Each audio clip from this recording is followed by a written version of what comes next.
Hi friends, അസ്സലാമലൈക്കും. അപ്പോൾ ഇന്ന് നമുക്ക് നല്ല പെർഫെക്റ്റ് ആയിട്ടുള്ള കാജു ബർഫിയുടെ റെസിപ്പി ആയാലോ. അപ്പോൾ നമുക്ക് വീഡിയോയിലോട്ട് പോവാം. അപ്പോൾ അതിന് വേണ്ടിയിട്ട് ഞാനിവിടെ 2 കപ്പ് കാഷ്യൂ എടുത്തിട്ടുണ്ട്. ഇത് നമുക്കൊന്ന് പൊടിച്ചെടുക്കണം. ഒരു മിക്സിയുടെ ബ്ലെൻഡറിലോട്ട് ഇട്ടിട്ടൊന്ന് പൊടിച്ചെടുക്കാം.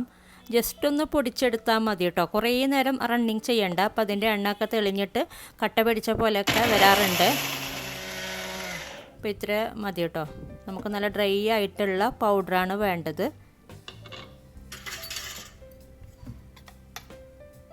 ഇതുപോലെ നല്ല ഡ്രൈ ആയിട്ടുള്ള പൗഡറാണ് വേണ്ടത്. അപ്പോൾ ഇത് നമുക്കൊന്ന് അരിച്ചെടുക്കണം. അപ്പോൾ ഇതിൽ അങ്ങനെ പൊടിഞ്ഞ് വരാത്ത പീസൊക്കെ നമുക്ക് മാറ്റിയെടുക്കാം. അപ്പോൾ ഇതുപോലുള്ള ഒരു അരിപ്പയിലോട്ട് ഇട്ടിട്ട് ഒന്ന് അരിച്ചെടുക്കാം.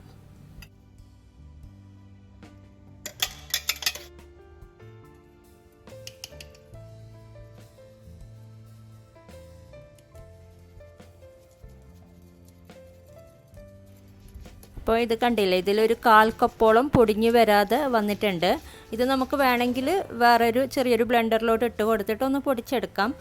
എന്നിട്ട് ഒന്നും കൂടെ അരിച്ചിട്ട് ചേർത്ത് കൊടുക്കാം. അല്ലെങ്കിൽ ഇത് നമുക്ക് മാറ്റി വെക്കാം, വേറെ എന്തെങ്കിലും ചെയ്യുമ്പോൾ യൂസ് ചെയ്യാം. അപ്പോൾ ഞാൻ തൽക്കാലം ഇത് മാറ്റി വെച്ചിട്ടുണ്ട്. അപ്പോൾ നമുക്ക് ഈ ബാക്കിയുള്ള പൊടി വെച്ചിട്ട് നമുക്ക് ചെയ്യാം. അപ്പോൾ അതിന് വേണ്ടിയിട്ട് ഒരു പാൻ വെച്ചിട്ട് ഇതിലോട്ട് ഒരു 1/4 കപ്പ് പഞ്ചസാര ചേർത്ത് കൊടുക്കാം. മെഷർമെൻറ്റ് കപ്പിലാണ് കേട്ടോ ഞാൻ എടുത്തത്. അപ്പോൾ 1/4 കപ്പ് പഞ്ചസാര, ഇതിലോട്ട് 1/2 കപ്പ് വെള്ളം, നമ്മുടെ സാദാ വെള്ളം ചേർത്ത് കൊടുക്കുക. പിന്നെ ഒരു 1/4 ടീസ്പൂണ് ഏലക്ക പൊടിച്ചത് അതും കൂടെ ചേർത്ത് കൊടുക്കുക. എന്നിട്ടിത് നന്നായിട്ട് തിളപ്പിച്ചെടുക്കുക. ഈ പഞ്ചസാര ഒന്ന് മെൽട്ടായി വരുന്നത് വരെ ഒന്ന് തിളപ്പിച്ചെടുക്കുക. ഒരു നൂൽ പരുവമാകണം അങ്ങനെയൊന്നുമില്ല, ജസ്റ്റ് ഒന്ന് പഞ്ചസാര മെൽട്ടായി കിട്ടിയാൽ മാത്രം മതി.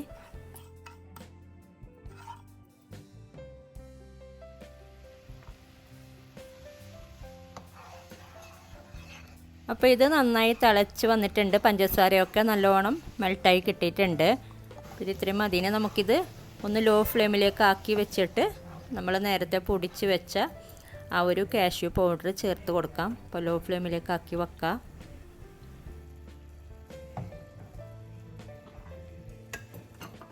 അപ്പോൾ ഇതിലോട്ട് നമ്മൾ പൊടിച്ച് വെച്ച കാഷ്യൂ പൗഡർ ചേർത്ത് കൊടുക്കുക. ലോ ഫ്ലെയിമിലേക്ക് ആക്കി വെക്കണം കേട്ടോ ഈ ഒരു സമയത്ത്. എന്നിട്ടിത് നന്നായിട്ടൊന്ന് മിക്സാക്കി കൊടുക്കുക. നന്നായി മിക്സായതിന് ശേഷം നമുക്കൊരു മീഡിയം ഫ്ലെയിമിലോട്ട് ആക്കിയാൽ മതി. അപ്പോൾ ഒന്ന് കട്ടാതെ ജസ്റ്റ് നന്നായിട്ടൊന്ന് മിക്സാക്കി എടുക്കുക. അപ്പോൾ ഇത് നന്നായി മിക്സായി വന്നിട്ടുണ്ട്. ഇനി നമുക്ക് ഫ്ലെയിം ഒന്ന് കൂട്ടി കൊടുക്കാം. ഒരു മീഡിയം ഫ്ലെയിമിൽ വെച്ചിട്ട് നന്നായിട്ടൊന്ന് ഇളക്കി കൊടുക്കുക. ഇത് ചെറുതായിട്ടൊന്ന് തിക്കാകുന്നത് വരെ ഒന്ന് ഇളക്കി കൊടുക്കണം. ആ ഒരു കറക്റ്റ് കൺസിസ്റ്റൻസി ആകുമ്പോൾ നമ്മൾ ഫ്ലെയിം ഓഫ് ചെയ്യുക. അപ്പോൾ ഞാൻ കാണിച്ചു തരാം അത്. ഇനി ഇതിലോട്ട് ഒരു 2 ടേബിൾ സ്പൂണ് നെയ്യ് ചേർത്ത് കൊടുക്കാം.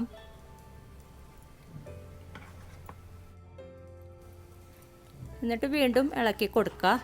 ഈ ഒരു റെസിപ്പി എനിക്ക് യൂട്യൂബ് ചാനലിൽ നിന്നും കിട്ടിയ റെസിപ്പിയാണ് കേട്ടോ. നിഷ മധുലിക്ക മാമിൻ്റെ റെസിപ്പിയാണ്. ചെയ്ത് നോക്കിയപ്പോൾ എനിക്ക് വളരെയധികം ഇഷ്ടമായി. ഈസിയാണ് ചെയ്യാനായിട്ട്. ഞാൻ കുറേ പ്രാവശ്യം ചെയ്തിട്ടുണ്ട് കേട്ടോ. പിന്നെ ഞാൻ മുമ്പേ ചെയ്യാറുണ്ടായിരുന്നു. അത് സെയിം ടേസ്റ്റാണ്, പക്ഷേ കുറച്ചും കൂടി ടഫാണ് അത് ചെയ്യാനായിട്ട്. ഇതിപ്പോൾ ചെറുതായിട്ട് തിക്കായി വന്നിട്ടുണ്ട്. ഇനി നമ്മളിതൊന്ന് ലോ ഫ്ലെയിമിലേക്ക് ആക്കി വെക്കുക. ലോ ഫ്ലെയിമിൽ വെച്ചിട്ട് ഇതിൽ നിന്നും ഒരു 1/4 ടീസ്പൂൺ നമുക്കൊന്ന് എടുത്തിട്ട് മാറ്റി വെക്കാം.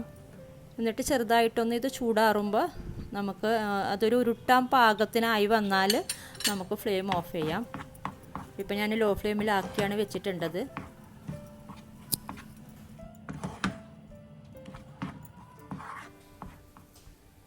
അപ്പോൾ ഇത് ചൂടാറിയിട്ടുണ്ട്. 1 മിനിറ്റ് മാറ്റി വെച്ചിട്ടുള്ളൂ കേട്ടോ. അപ്പോൾ പെട്ടെന്ന് തന്നെ ചൂടാറും, ഇച്ചിരിയല്ലേ. അപ്പോൾ ഇത് നമ്മളിങ്ങനെ തൊട്ട് നോക്കുമ്പോൾ നമുക്കിങ്ങനെ ഉരുട്ടാൻ പാകത്തിന് ഒരു ബോൾ ഷേപ്പിലാക്കിയിട്ട് ഇങ്ങനെ ഉരുട്ടാൻ പാകത്തിനായി വന്നാൽ നമുക്ക് ഫ്ലെയിം ഓഫ് ചെയ്യാം. ഇതിൻ്റെ പരുവം ആയി എന്നർത്ഥം. പിന്നെ നമുക്കിത് ഫ്ലെയിം ഓഫ് ചെയ്യാം.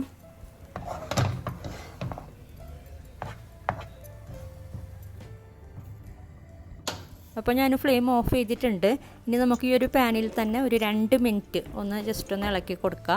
ഇത് ടോട്ടലായിട്ടൊരു മീഡിയം ഫ്ലെയിമിൽ ഒരു 12-15 മിനിറ്റ് ഇളക്കി കൊടുത്താൽ മതി കേട്ടോ. ഇനി നമുക്ക് വേറൊരു പാത്രത്തിലോട്ട് മാറ്റാം.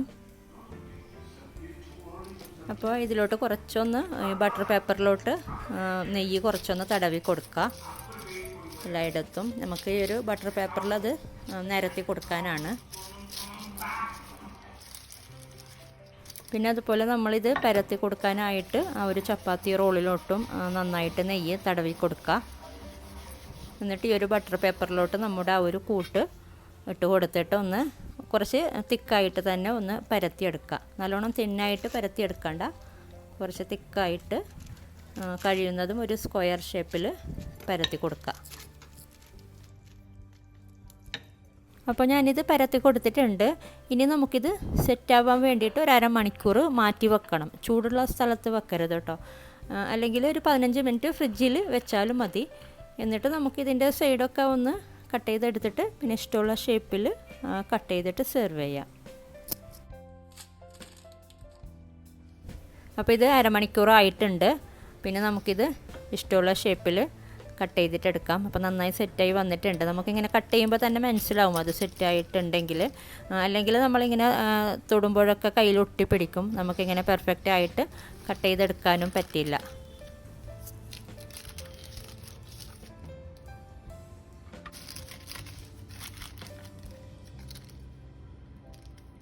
അപ്പോൾ ഞാനിത് 4 സൈഡും കട്ട് ചെയ്തെടുത്തിട്ടുണ്ട്. ഇനി ഇതിൻ്റെ മുകളിലോട്ട് ഞാനൊരു ഭംഗിക്ക് വേണ്ടിയിട്ട് എഡിബിളായിട്ടുള്ള സിൽവർ ലീവ്സ് ഇട്ട് കൊടുക്കുന്നുണ്ട്. അപ്പോൾ ഇത് ഓൺലൈനിലൊക്കെ വാങ്ങിക്കാൻ കിട്ടും, എഡിബിൾ സിൽവർ ലീവ്സ് എന്ന് പറഞ്ഞിട്ട്. എനിക്കിവിടെ ഷോപ്പിൽ നിന്ന് തന്നെ കിട്ടിയതാണ് കേട്ടോ. അപ്പോൾ ഇത് ഇതിൻ്റെ മുകളിലോട്ട് ഇട്ട് കൊടുക്കാം. ഇട്ട് കൊടുത്തില്ലെങ്കിലും കുഴപ്പമില്ല, ഒരു ഭംഗിക്ക് വേണ്ടിയിട്ട് ഇട്ട് കൊടുക്കുന്നതേ ഉള്ളൂ. ഇതുപോലുള്ളൊരു ലീവ്സാണ് കേട്ടോ. ഇത് മുകളിലോട്ട് ഇങ്ങനെ വെച്ചിട്ട് ഒന്ന് പ്രസ് ചെയ്ത് കൊടുക്കുക ജസ്റ്റ്. അപ്പോൾ അങ്ങനെ ഫുള്ള് കവർ ചെയ്യണമെന്നൊന്നുമില്ല, ജസ്റ്റ് ഇങ്ങനെ ഇട്ട് കൊടുത്താൽ മതി. ഇനി നമുക്ക് ഇഷ്ടമുള്ള ഷേപ്പിൽ കട്ട് ചെയ്തെടുക്കാം. ആദ്യം ജസ്റ്റ് ഒന്ന് മാർക്ക് ഇട്ടിട്ട് കൊടുത്ത ശേഷം ഈ ഒരു ലീവ്സ് ഇട്ട് കൊടുത്താലും മതി. ഞാൻ ആ ഒരു ലീവ്സ് ഇട്ട് കൊടുത്ത ശേഷം കട്ട് ചെയ്യുന്നതേ ഉള്ളൂ. പിന്നെ നിങ്ങൾക്ക് ഈ ഒരു ലീവ്സിന് പകരം നമ്മൾ കേക്കിനൊക്കെ യൂസ് ചെയ്യാറുള്ള സിൽവർ ഡസ്റ്റ് ഇല്ലേ, അത് വേണമെങ്കിലും ഇട്ട് കൊടുക്കാം കേട്ടോ.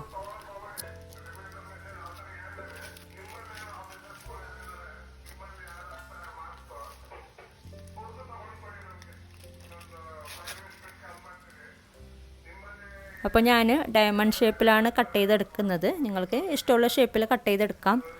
പിന്നെ നിങ്ങളൊരു കാര്യം ശ്രദ്ധിക്കുക, നമ്മൾ പാനിൽ നിന്നും അത് ഓഫ് ചെയ്യുമ്പോൾ നല്ലോണം തിക്കാവാതെ ഓഫ് ചെയ്യരുത് കേട്ടോ. കുറച്ചൊന്ന് തിക്കായിട്ട് വരുമ്പോൾ ഓഫ് ചെയ്യുക, അല്ലെങ്കിൽ നമുക്ക് ഇത്ര പെർഫെക്റ്റ് ആയിട്ട് സെറ്റായി കിട്ടില്ല.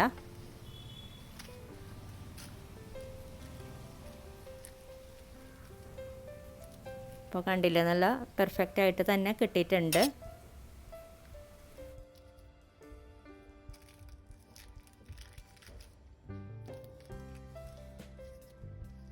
നല്ല അടിപൊളിയായിട്ട് തന്നെ വന്നിട്ടുണ്ട്. നമ്മൾ പുറത്തു നിന്നും വാങ്ങുന്ന ആ ഒരു ഇതിൽ തന്നെ കിട്ടിയിട്ടുണ്ട് കേട്ടോ. അപ്പോൾ ഞാനിത് ഒരെണ്ണം കട്ട് ചെയ്ത് കാണിച്ചു തരാം.